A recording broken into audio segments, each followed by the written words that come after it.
আসসালামু আলাইকুম। তোমরা সবাই কেমন আছো? আশা করি ইনশাল্লাহ সবাই ভালো আছো। আলহামদুলিল্লাহ আমিও ভালো আছি। আজকে আমি তোমাদের সবার সামনে কোষ বিভাজন যেই অধ্যায় সেটা ইনশাল্লাহ পড়ানোর চেষ্টা করব। আর আমি হচ্ছে সানজিদা আক্তার লিজা। আমি আমার অনার্স এবং মাস্টার্স কমপ্লিট করেছি ঢাকা বিশ্ববিদ্যালয় থেকে, এবং আমার কলেজ ছিল এক্স হলিক্রস কলেজ, ঢাকা। তাহলে চলো এখন আমরা কোষ বিভাজন নিয়ে শুরু করি। তো কোষ বিভাজন সম্পর্কে পড়ার জন্য প্রথমে আমাদের যে শব্দটা আসে সেটা হচ্ছে কোষ। তাহলে কোষ জিনিসটা আসলে কি? কোষ হচ্ছে জীবদেহের গাঠনিক এবং কার্যকরী একক। তাহলে কেন এই কোষকে গাঠনিক এবং কার্যকরী একক বলা হয় সেটা চলো তো একটু চিন্তা করি। ধরো আমাদের যেই হচ্ছে কি বাসা বাড়ি, সেটা তৈরি করার জন্য একদম ক্ষুদ্রতম যে এককটা সেটা হচ্ছে কি আমাদের ইট। তো একটার পর একটা ইট বসিয়ে আমরা যেমন হচ্ছে মস্ত বড় একটা দালান তৈরি করি, একইভাবে আমাদের যে হচ্ছে বিশাল দেহ বা বিশাল বিশাল উদ্ভিদ আমরা দেখি, একইভাবে তাদের দেহ হচ্ছে একটা একটা একটা একটা কোষ করে করে কোটি কোটি কোষের সমন্বয়ে হচ্ছে দেহটা তৈরি হয়। এই কারণে কোষকে বলা হয় গাঠনিক একক। তাহলে কার্যকরী একক কেন বলি? আমাদের দেহের কোনো কোষ যদি জীবিত না হয় তাহলে সেটা কখনোই কার্যক্ষম হবে না। এই কারণে একটা জীব যখন আমাদের কোষ যখন সজীব থাকে তখনই একমাত্র সেই কোষটা হচ্ছে কার্যকরী হবে। তাই আমরা হচ্ছে কি কোষকে বলি কার্যকরী একক। তাহলে আমাদেরকে যদি বলা হয় কোষ কাকে বলে, তাহলে আমরা দুইটা জিনিস মনে রাখবো, একটা হচ্ছে গাঠনিক আর একটা হচ্ছে কার্যকরী একক। তো আমাদের দেহে কতগুলা কোষ আছে? আমাদের দেহে প্রায় ৩৭ ট্রিলিয়ন কোষ থাকে। আমাদের দেহে প্রায় ৩৭ ট্রিলিয়ন কোষ হচ্ছে অবস্থিত। ঠিক আছে? তাহলে চলো এখন আমরা দেখি যে কোষের সংখ্যার উপর ভিত্তি করে আবার দুইটা শ্রেণীতে জীবকে ভাগ করা হয়। একটা হচ্ছে এককোষী জীব এবং অন্যটা হচ্ছে বহুকোষী জীব। তাহলে এককোষী জীব কাকে বলা হয়? যাদের দেহ একটা মাত্র কোষ দ্বারা তৈরি, তাদেরকেই বলা হয় এককোষী জীব। দেখো তো আমাদের কি কখনো মুখস্থ করা লাগবে? কখনোই লাগবে না। কারণ কি, এইখানে এক, এইখানেও সংখ্যা কত? এক। তাহলে এককোষী বললে আমরা প্রথমে কি বলবো? যে সকল প্রাণীর দেহে একটি মাত্র কোষ থাকে তাদেরকে বলা হয় এককোষী জীব। উদাহরণ হিসেবে আমরা কি বলতে পারি? উদাহরণ হিসেবে আমরা বলতে পারি ব্যাকটেরিয়া, অ্যামিবা, প্লাজমোডিয়াম। তাহলে ব্যাকটেরিয়া কি একটা এককোষী জীব। ব্যাকটেরিয়া কেমন হয় দেখো তো? এই যে এদের বিভিন্ন আকৃতি হয়। এরা কখনো দণ্ডাকার হয়, আবার কখনো হচ্ছে গোলাকার হতে পারে, কিন্তু তাদের সমস্তটা দেহ জুড়ে একটা মাত্র কোষই হচ্ছে থাকে। এখন আমাদের বহুল পরিচিত বহুকোষী জীব, যা আমরা চারপাশে তাকালেই হচ্ছে দেখতে পাই। তাহলে বহুকোষী জীব কাকে বলবে? বহু, বহু মানে কি? অনেক, একের অধিক। তাহলে যে সকল জীব একাধিক কোষ দ্বারা তৈরি হবে তারাই হচ্ছে বহুকোষী জীব।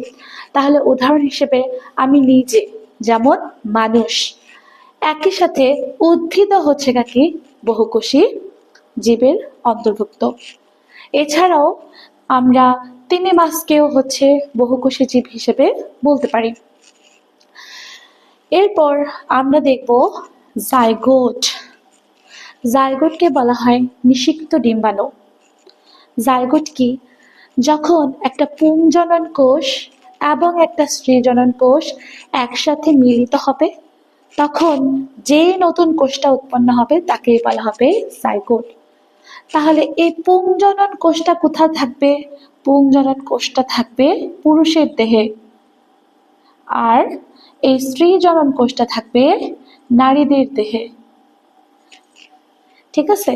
তো একটা পুরুষের দেহ থেকে পুংজনন কোষ এবং একটা নারীদের দেহ থেকে স্ত্রী জনন কোষ যখন একসাথে মিলিত হবে, তখন নতুন যে কোষটা পাবো তার নামই হচ্ছে জাইগোট, বা আমরা বলি নিষিক্ত ডিম্বাণু। তারপর আমরা আলোচনা করব কোষ বিভাজন নিয়ে। কোষ বিভাজনটা খুবই সহজ। আমরা যদি এক কথায় বলি, যেই প্রক্রিয়ায় একটা কোষ ভাগ হয়ে দুই বা তার অধিক কোষ তৈরি করে, তাকেই বলা হয় কোষ বিভাজন। তাহলে চল আমরা দেখি যে যেই প্রক্রিয়ায় কি একটা কোষ বিভাজিত হয়ে দুইটি বাকি তার অধিক, তাহলে যে কোনো সংজ্ঞা আমরা যখন পড়ব তখন খেয়াল রাখবে যে আমার ওই সংজ্ঞার মধ্যে মূল পয়েন্ট কোনটা। যদি তুমি একটা সংজ্ঞা লিখো বা যে কোনো বর্ণনা লিখো, কিন্তু তোমার যদি মূল বা বেসিক পয়েন্টটাই না থাকে, তাহলে তুমি আগে পরে যত কিছুই লিখো সেই প্রশ্নের উত্তরটাই তোমার ব্যর্থ হবে। তাই আমরা যখন যে কোনো জিনিস পড়ি না কেন, আমাদের প্রথম টার্গেট মাথায় থাকবে যে এই জিনিসটার মূল হার্ড পয়েন্ট কোনটা। যেমন কোষ বিভাজনের মূল কোনটা, যে যে প্রক্রিয়ায় কি হবে, একটা কোষ ভাগ হয়ে দুই বা তার অধিক নতুন কোষ তৈরি করবে। ঠিক আছে? তাহলে এই কোষ বিভাজনটা কখন হয়? সারাক্ষণ, তুমি যতক্ষণ জীবিত আছো ঠিক ততক্ষণই এই কোষ বিভাজনটা চলতে থাকে। আমরা যখন ঘুমিয়ে থাকি ঠিক তখনও প্রতি মুহূর্তে প্রায় লক্ষ লক্ষ কোটি কোটি কোষ কি বিভাজিত হতে থাকে এবং আমাদের দেহে নতুন করে কোষের সৃষ্টি হয়। তাহলে এমন কোনো সময় নাই যে সময় কোষটা বিভাজিত হয় না, শুধুমাত্র মানুষের মৃত্যু ব্যতীত। ঠিক আছে? তাহলে এই কোষ বিভাজনটা আমাদের দেহের সকল অঙ্গে কি হয়? না, এমন কতগুলো অঙ্গ আছে যেখানে প্রতিনিয়ত কোষ বিভাজন হয় না, আর তার প্রধান উদাহরণ হচ্ছে স্নায়ু কোষ।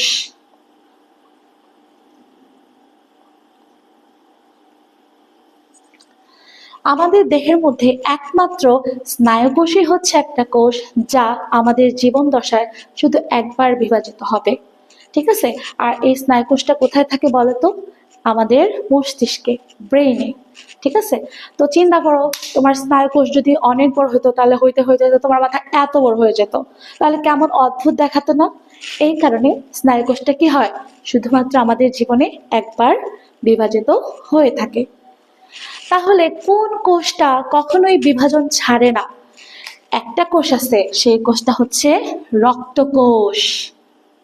রক্তকোষ, আমাদের রক্তের মধ্যে যে কোষগুলো থাকে তারা কন্টিনিউ ভাবে প্রতিনিয়ত বিভাজিত হতে থাকে এবং তারা কখনোই থেমে থাকে না। ঠিক আছে? এছাড়াও এই যে কোষ বিভাজন প্রক্রিয়া, সেটা কখন হবে, কিভাবে হবে, কখন তারা থামবে, কখন তারা শুরু করবে, আবার কখন পুনরায় আবার চালু করবে, এই সব কিছু নির্ভর করে কোষেদের নিজেদের মধ্যে আলাপ আলোচনার মাধ্যমে। বুঝতে পারছো? তাহলে একটা কোষ বিভাজন কখন হবে তা সবাই মিলে একসাথে ডিসাইড করে যে আমরা কখন কোষ বিভাজন করব। সবগুলা কোষ একসাথে মিলিত হয়ে তারা কাজ করে এবং তারা অবশ্যই নিজেদের মধ্যে কি আলোচনার মাধ্যমে সেটা ডিসিশন নেয় যে আমি এই সময় কোষটা বিভাজন করব, এই সময় আমি বিশ্রাম নিব এবং পরবর্তী ধাপে আমি আবার একটা কোষ থেকে দুইটা কোষে সৃষ্টি হব। তো এইভাবে আমাদের কোষ বিভাজনটা মূলত হয়ে থাকে। আমরা যখন নখ কাটি, হাতের আমাদের নখ, তখন আমাদের কিন্তু নখ কাটার পরে আমরা কয়েকদিন পরে দেখি সাথে সাথে কোষটা কি আমাদের নখটা আবার বড় হয়ে গিয়েছে। কেন? কারণ আমাদের নখের মধ্যেও কিন্তু কোষ বিভাজন হয়ে থাকে। ঠিক আছে? তাহলে আমাদের প্রায় প্রত্যেকটা অঙ্গ প্রত্যঙ্গেই যেমন কোষ থাকে এবং প্রত্যেকটা কোষই কি আমাদের বিভাজিত কন্টিনিউ ভাবে হতে থাকে। তো এই কোষ বিভাজন কয়েকটা প্রক্রিয়ায় হয়ে থাকে। সেই কোষ বিভাজন মূলত 3 রকমের হয়। প্রথম অ্যামাইটোসিস প্রক্রিয়া, দ্বিতীয় মাইটোসিস এবং তৃতীয় মিওসিস প্রক্রিয়া। তো এই 3 ধরনের প্রক্রিয়ায় সাধারণত একটা কোষ বিভাজিত হয়ে থাকে। তো এখন আমরা এই 3 ধরনের বিভাজন প্রক্রিয়া সম্পর্কে বিস্তারিত পড়ব। চলো এখন আমরা অ্যামাইটোসিস কোষ বিভাজন প্রক্রিয়া নিয়ে পড়ব। চলো জেনে আসি অ্যামাইটোসিস প্রক্রিয়াটা কি। অ্যামাইটোসিস প্রক্রিয়া হচ্ছে কোষ বিভাজনের সবচেয়ে সহজ এবং সরল একটা কোষ বিভাজন প্রক্রিয়া, এবং এই অ্যামাইটোসিস কোষ বিভাজন প্রক্রিয়াটা মূলত এককোষী এবং যারা হচ্ছে আদিকোষী জীব তাদের ক্ষেত্রে হচ্ছে এটা হয়ে থাকে। তাহলে আমরা প্রথম কি মনে রাখবো? আদিকোষী এবং এককোষী। তাহলে আদিকোষী এবং এককোষী এই জীবগুলো আসলে কারা? তারা হচ্ছে ব্যাকটেরিয়া, ইস্ট, ছত্রাক এবং অ্যামিবা। তো আমরা অ্যামাইটোসিস কোষ বিভাজন কাদের দেহে দেখতে পাই? এটা আমাদের অবশ্যই এমসিকিউতে আসতে পারে যে নিচের কোন জীবে আমরা অ্যামাইটোসিস কোষ বিভাজন প্রক্রিয়া দেখতে পাই। তাহলে আমাদের অপশনে এই 4টার মধ্যে যদি একটা থাকে তাহলে আমরা সেটা সঠিক অ্যান্সার দিব। তো এই অ্যামাইটোসিস কোষ বিভাজন প্রক্রিয়ায় সর্বপ্রথম আমাদের যে কোষটা থাকবে, যে কোষটা বিভাজিত হবে সেই কোষটাকে বলা হবে মাতৃকোষ। সেই মাতৃকোষটা যে নিউক্লিয়াস থাকে সেই নিউক্লিয়াসটা সর্বপ্রথম ডাম্বেলের মতো আকার ধারণ করে। ডাম্বেল আকৃতিটা হচ্ছে মাঝখানে হচ্ছে সরু থাকে এবং 2 প্রান্ত মোটামুটি একটু মোটা থাকে। তো এই হচ্ছে ডাম্বেল আকৃতি। তো নিউক্লিয়াসটা ডাম্বেল আকৃতি হয় এবং কোষের মাঝখানে ঠিক সংকুচিত হয়ে যায় এবং সংকুচিত হয়ে একটা খাঁজের মতো গঠন সৃষ্টি করে। পরবর্তীতে এই খাঁজটা আরো বৃদ্ধি পায় এবং একসময় এরা পরস্পর থেকে বিচ্ছিন্ন হয়ে 2টা নতুন কোষের সৃষ্টি করে, যাকে আমরা বলি অপত্য কোষ। একই সাথে যখন নিউক্লিয়াসটা ভাগ হয়ে 2টা নতুন কোষের সৃষ্টি করে, কোষের মধ্যে যে সাইটোপ্লাজমগুলো থাকে তারাও পরস্পর আলাদা হয়ে 2টা নতুন অপত্য কোষের হচ্ছে পরিণত হয়ে থাকে। তো এই কোষ বিভাজন প্রক্রিয়ায় যেহেতু আমাদের মাতৃকোষের সাইটোপ্লাজম এবং নিউক্লিয়াস 2টা একদম একেবারে বিভক্ত হয়ে সরাসরিভাবে বিভক্ত হয়ে 2টা অপত্য কোষের সৃষ্টি করে, এই কারণে এই কোষ বিভাজনকে আমরা বলে থাকি প্রত্যক্ষ কোষ বিভাজন প্রক্রিয়া। খুবই গুরুত্বপূর্ণ একটা কথা যে নিচের কোন বিভাজনকে আমরা প্রত্যক্ষ কোষ বিভাজন বলে থাকি। তাহলে আমরা অ্যান্সার করব কি? অ্যামাইটোসিস কোষ বিভাজন প্রক্রিয়া। তাহলে অনেক সময় সংক্ষেপে আসতে পারে অথবা খ নাম্বার কোশ্চেনে আসতে পারে যে কেন অ্যামাইটোসিসকে প্রত্যক্ষ কোষ বিভাজন প্রক্রিয়া বলা হয়। তাহলে আমরা কি বলবো? যে এই অ্যামাইটোসিস কোষ বিভাজন প্রক্রিয়ায় আমাদের মাতৃকোষের যে নিউক্লিয়াস থাকে এবং যে সাইটোপ্লাজম থাকে তা সরাসরি বিভক্ত হয়ে 2টা অপত্য কোষের সৃষ্টি করে। অপত্য কোষের অপর নাম হচ্ছে নতুন কোষ। অপত্য কোষকে আমরা কি বলি? নতুন কোষ, যাকে ইংলিশে বলা হয় ডটার সেল।